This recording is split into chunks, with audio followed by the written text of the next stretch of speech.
butchers! Help save the butchers!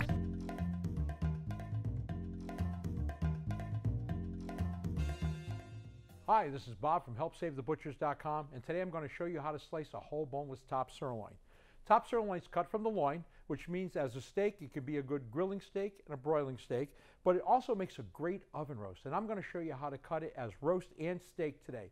And if you're not an experienced butcher and you're going to slice this at home, this is probably the easiest way to cut it.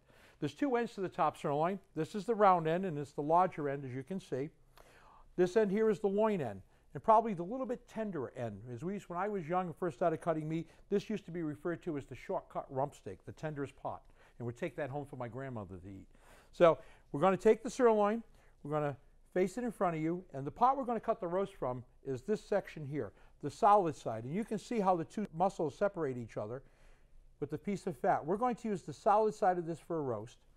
We're going to turn it around first though. We're going to show you the sinew that's on top. And this is where it attaches to the bone. I'm going to take the point of my knife and I'm going to remove this sinew so that way there it doesn't end up affecting the flavor of the roast or the tenderness of it or the steaks.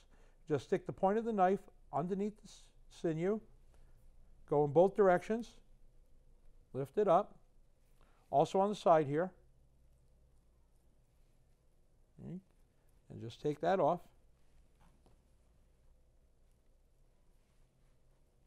Now we're not going to remove the excess fat yet for the steaks. We're going to do that after because it's easier to trim it after and you won't be taking off any extra meat with the fat that way. On the front here, if there's any pieces sticking out for nerve or anything or fat, we're going to take that off. We're going to decide how big of a roast we want, how many people we're feeding. Normal rule of thumb is anywhere between a half, 3/4 to a pound per person, depending on your family and how much they like to eat meat and how many, if you're serving children or you're serving all adults. We're going to take off probably about a 3.5 to 4 pound piece. It's a nice easy cut, one cut all the way down. Ends up with a piece of meat that's easy to roast as a whole piece. It doesn't have to be tied. If you have any excess fat on the outside, you can trim it off at this point, but you don't really need to. When you cook it fat side up so the fat will melt into the roast.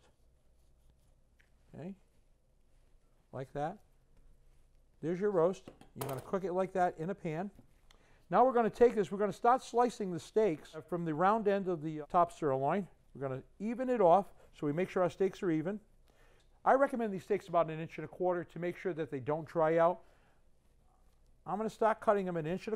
I'm going to measure off on here, and we're going to let the knife do the work. Here's our first top sirloin steak. And our second. Now if you were to cut a full cut top sirloin steak, it'd be a little bit harder to slice if you're inexperienced, but also the serving size would be really big. Now when you get down near the end, you have to decide how many steaks you're going to cut. We could take this here and we can cut 4 steaks out of it, which is what I'm going to do, but if you want to go thicker, you can go thirds.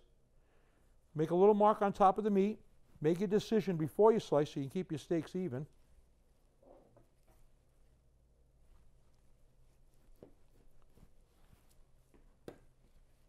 And the last cut. Now as I said, it's much easier to trim these steaks after than it is ahead. You don't want to cut into it. And we're just going to take off any excess fat around the outside of this. If there's any nerve or anything on the end, it'd be right here on the tip, and that's where you should take it off from. It's a nice shortcut piece.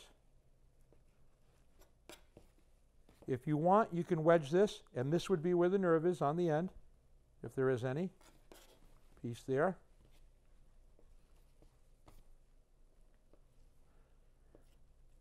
Now, if you shop a store with a butcher in it, which I hope everyone's doing, if they're selling these pieces, I'm sure they'll be glad to cut it for you. But if you want to try it yourself at home, this piece is probably a little bit more challenging than most pieces, but it can be done. Nice and simple. There we go.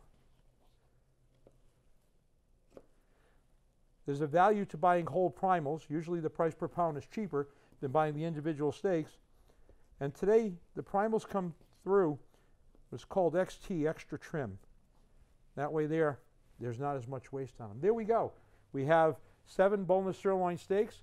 A nice boneless sirloin spoon roast, as we call it. It's tender as can be. Great eating oven roast. This is Bob for HelpSaveTheButchers.com. And don't forget, buy fresh cut meat, just like your mom did.